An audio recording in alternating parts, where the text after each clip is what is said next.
Okay, I'm back. Here's the front part of the property. It's actually kind of sits behind my house here. Well, it does sit behind my house, what am I saying? I like this camera, but the problem I have is the microphone. It's on the back of the camera, which I guess if you're talking and filming at the same time, it's fine, but sometimes I like for it to pick up noises in front, like, you know, woodpeckers or something like that. And you think you could put a second one in the front or something. Okay. It's a pine. I won't be able to cut this one because it's close to the property line and it's really tall. And it will take out probably a lot of trees that I don't want to take out. Who knows? Maybe if I have some help I can cut it. Uh-oh. They drop limbs all the time. Makes good cellulose, right? But you see how these pines do. They're horrible. I mean, even a tree lover would hate them after a while because they just come up where you can't. I mean, they choke everything out. Who wants a front yard full of pines? I'm trying to get to the back where I can show you the magnolias. Got some big magnolias up front. Okay, I'm walking the fence line. So, maybe I'll walk this way. Okay. Whew. Get my exercise today. Mosquitoes are not as bad up here. I got a shirt on, a white shirt on, and it's like fleas. Fleas like white. And mosquitoes seem to like it too. Wow. I need to start walking. Let's see that. Okay. So here's one. And there. You know, I saved this thing. But the pines, here you got this one. You got a monster pine. This thing's gonna bush out on the top, and then everything underneath it is gonna suffer.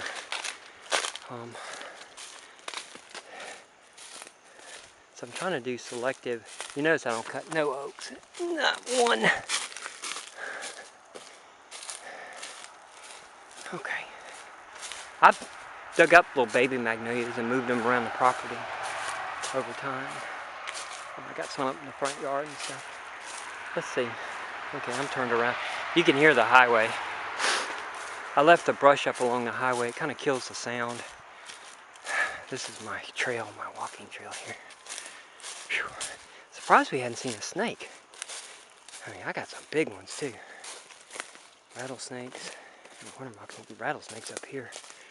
They're big. I mean, really big. If they're down in the woods, I don't mess with them. But, you know, rattlesnake will travel, I think it's 7 miles I read, down the same path. So if I catch one up front, I do eliminate him because I got a little guy. And he'll be back through there in a week or so, and I don't want my son getting bit. But if he's down here in the woods, I don't care. He can do what he wants. Eat rats, have a good time. There's another one. And some more oaks and stuff like that. Okay, getting near the house. I went by the big magnolia. I missed it. I'm sorry, guys. I'm going back down there. You can see with this underbrush, it gets bad. There's a little guy there. I don't know. Maybe pointing at some camper trees here. Let's see. Let me smell it.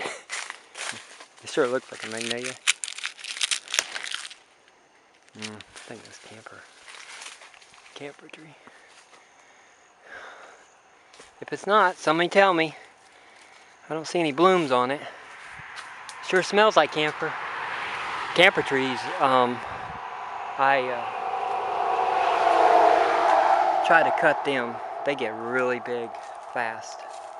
Little oak tree. He's about 10 years old or 15. No.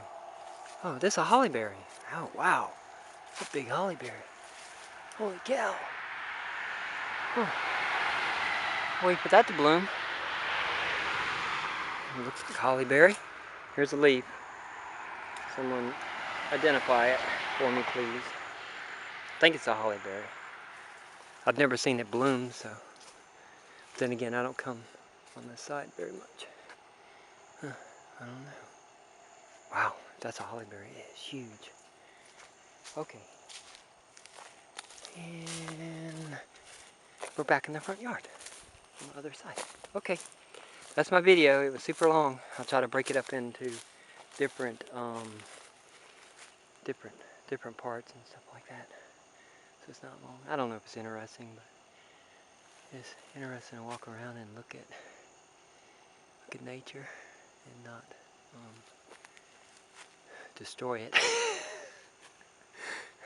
My brother-in-law is like, well, one of the family members is save every shrub, every bush, every weed. He's over ex-brother-in-law. He's over in Pensacola, but you know, there's some logic to it, but I think there's a balance. You can cut only what you need, and don't get too greedy and just cut everything down, like flat clear it, and still be able to enjoy it and use your property and not mess with nature so much. I mean, I used to not be this way. I used to just like cut and, you know, swaddle the pittis and stuff, but I guess as I got older, I started changing my views on things, and then when my son came along, I changed my views even more, because I thought, you know, do I want to leave my son a flat piece of sand, or do I want to leave him something that he can go out in the yard and take his children and enjoy the wildlife and stuff? And, you know, we don't really own this. I mean, you can say you own land, but you really don't own it. You're just borrowing it for a period of time and enjoying it and leaving it to the next. So I don't think anybody can buy or own nature or land. You have to really accept the fact that you're just using it while you're here, and that's it. And most of the people in my area believe this, you know. There's only a few that don't, that are well known. Look at, you know, dollar signs, stuff like that, but I mean, that's to each is their own. I can live it myself, so. But you see the pines, oh my goodness, they're everywhere. And I cut these pines out 15 years ago, and they're already back again. So, you know, there's no like it. I really don't want to. You know, I hate cutting pines. I hate cutting, but they become a real nuisance. They drop seeds. I mean, you just can't physically keep up with them. And there's so many other nicer trees that are more rare, that need a good start, and probably, you know, than pines. I mean, there's millions of acres of pines here. Last thing we need is another 5 acres of pines. We need 5 acres of oaks or magnolias, or, you know, hollyberries or trees or something like that, but not pines. They're a real problem, and I'm allergic to them too. Okay, that's my film. It was very long. All right, bye. Thank you for watching.